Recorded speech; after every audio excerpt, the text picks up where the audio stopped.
Welcome to the deep dive. Today, we're going to be looking into something I think we all spend a lot of time thinking about happiness. But what if I told you that chasing happiness could actually be making us less happy? We're diving into a fascinating research article from the University of Toronto Scarborough to try and figure this out. It was just published last week, March 3rd, 2025. Yeah, it really makes you think, doesn't it? I mean, everywhere you turn, there's this message about finding happiness.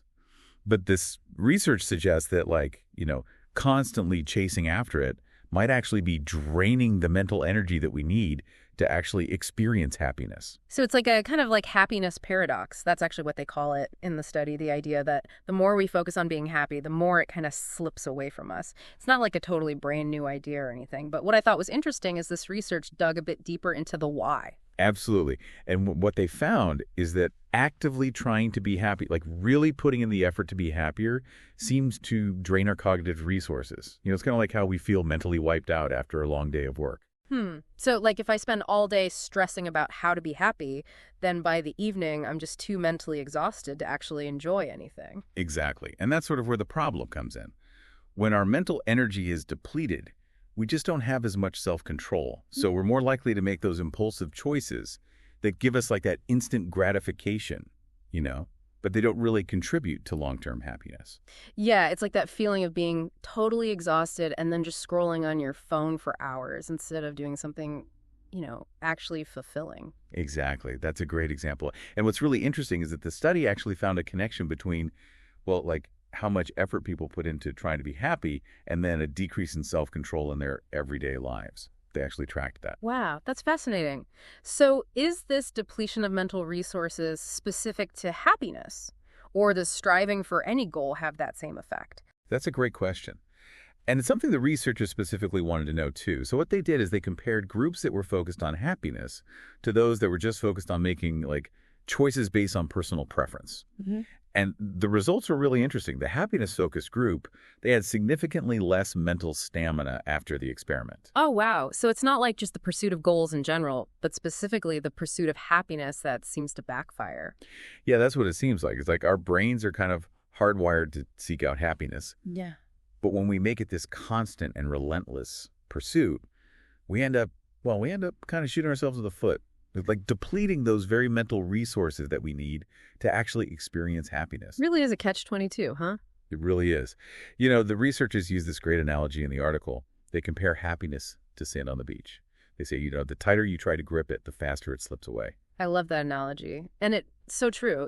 Constantly striving for something, it often just makes it feel even further out of reach. I think that's a really important point. Yeah. And it leads us to the question of, well, if this constant striving for happiness is so counterproductive, what's the alternative? Do we just give up on being happy altogether? Right. What are we supposed to do? Just sit around and hope happiness finds us? No, not exactly. I think it's not necessarily about giving up on happiness completely. It's more about shifting our perspective. Instead of always chasing after more and more and more, what if we tried focusing on appreciating what we already have? That makes a lot of sense. It's like we get so caught up in looking for happiness that we forget to appreciate the happy moments that are already happening in our lives. Absolutely. And, there's actually a lot of research in positive psychology that shows focusing on things like gratitude and acceptance can actually lead to a much deeper, more sustainable sense of well-being. So it's less about that constant striving and more about learning to cultivate an appreciation for what's already there. Exactly. It's about moving away from a mindset of lack and towards a mindset of abundance. Okay, I'm definitely intrigued by this idea of shifting perspectives. But how do we actually do that? I mean, it's easy to say, be more grateful, but putting it into practice is a whole other thing, right? Especially when it feels like our brains are hardwired for negativity. What is that? Negativity bias? You're right. It's definitely not always easy. And yeah, negativity bias is a real thing. It basically means that our brains naturally tend to focus on the negative experiences more than the positive ones. It's kind of like a leftover from evolution, designed to keep us safe from danger and all that. But yeah, the downside is that it often makes us overlook the good things that are happening in our lives. So how do we overcome that negativity bias? How do we start appreciating what we have? Where do we even begin? Well, the good news is that our brains are super adaptable. It's kind of like building a muscle. The more we practice gratitude, the stronger it gets. And there are actually some specific techniques we can use to help us flex that gratitude muscle. Okay, so techniques. Give us the goods. How do we actually do this gratitude thing? Well, one really powerful tool is journaling. Like taking just a few minutes each day to actually sit down and write down things you're grateful for.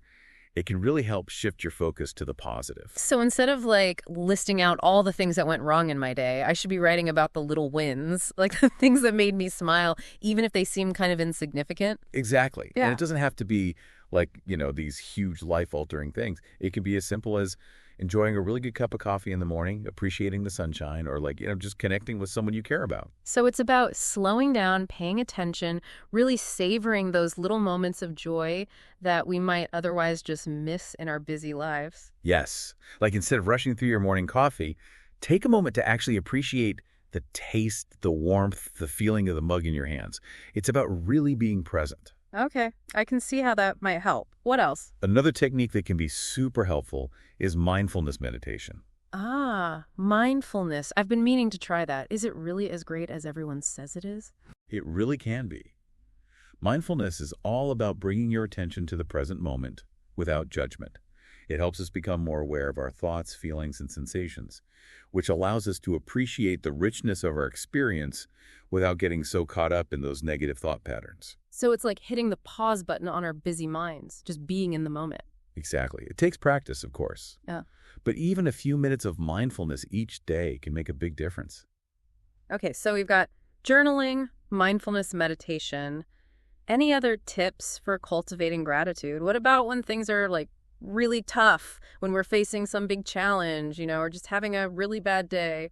Can we still find things to be grateful for in those moments? That's such an important question, and I think it's something we all struggle with. It's not about pretending that everything is okay when it's not, or forcing ourselves to feel happy when we're feeling down. Right, that would be denial, not genuine gratitude. Right. It's more about recognizing that even in the midst of difficulty, there are still things to appreciate.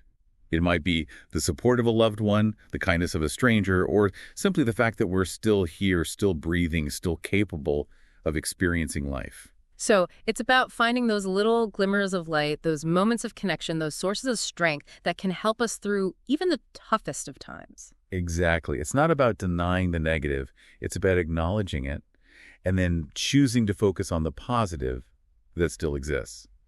And, this idea of letting go of that constant striving for happiness actually ties in really well with another concept that's becoming more popular in psychology these days: acceptance. Okay, acceptance. I'm listening. How does that fit into the whole happiness equation? Well, acceptance is about acknowledging our thoughts, feelings, and experiences without judgment.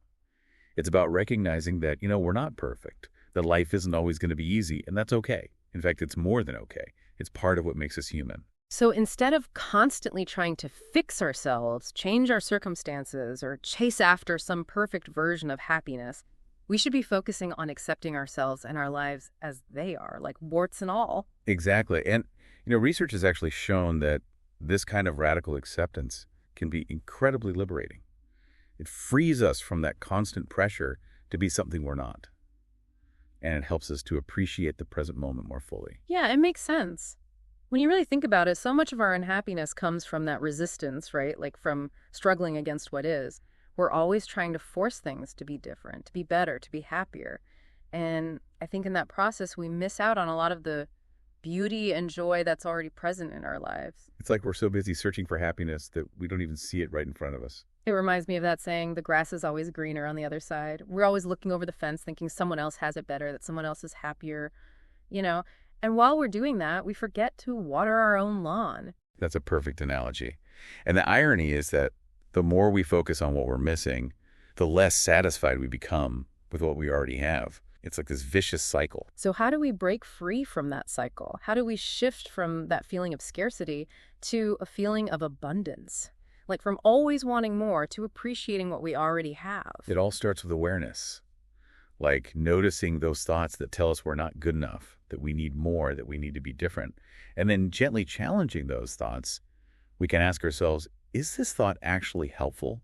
Is it even true? Does it really serve me? It's like a mental detox, like weeding out the negative thought patterns that are keeping us stuck in that cycle of unhappiness. Yeah, exactly. And as we become more mindful of those thoughts, we can start to cultivate more positive and supportive ones. Thoughts that remind us of our strengths, our accomplishments, and all the good things we have in our lives. And as we water those seeds of gratitude and acceptance, they can start to blossom and create a more fertile ground for genuine happiness to grow. That's a beautiful way to put it. It's like we're shifting from being consumers of happiness to being cultivators of happiness. I love that. Cultivators of happiness. It's not something we just passively receive. It's something we actively create through our choices, our thoughts, our actions. And the beautiful thing is that the more we cultivate happiness within ourselves, the more it radiates outwards. It impacts the people around us. It's like a ripple effect, spreading positivity and well-being. So instead of chasing after happiness, we become like beacons of happiness, shining our light on the world and inspiring others to do the same. And there's something really powerful about that. It takes the pressure off of this idea that happiness is just this individual pursuit, and it reframes it as something that we do together, like a shared journey towards a more joyful and fulfilling world. This has been such a thought-provoking conversation. So to wrap up our deep dive into the science of happiness, it seems like the key takeaway is this. Maybe true happiness isn't about constantly chasing after some external goal, but more about cultivating an internal state of peace, gratitude, and acceptance. I think you put that perfectly. And, it's almost paradoxical, isn't it? The more we let go of that desperate need to be happy, the more space we create for genuine joy to just kind of emerge naturally. It's like, by surrendering to the present moment, with all its imperfections and challenges, we unlock the door to a deeper, more authentic, more lasting kind of happiness. What if instead of always looking for more happiness, we just focused on noticing and savoring the moments of happiness that we already experience? What if indeed? That's something I'll definitely be thinking about. Thank you for joining us for this deep dive. And to you, our listener, we hope this conversation has given you a fresh perspective on happiness and how it might fit into your own life. Until next time, keep seeking, keep questioning, and keep cultivating that beautiful light within you.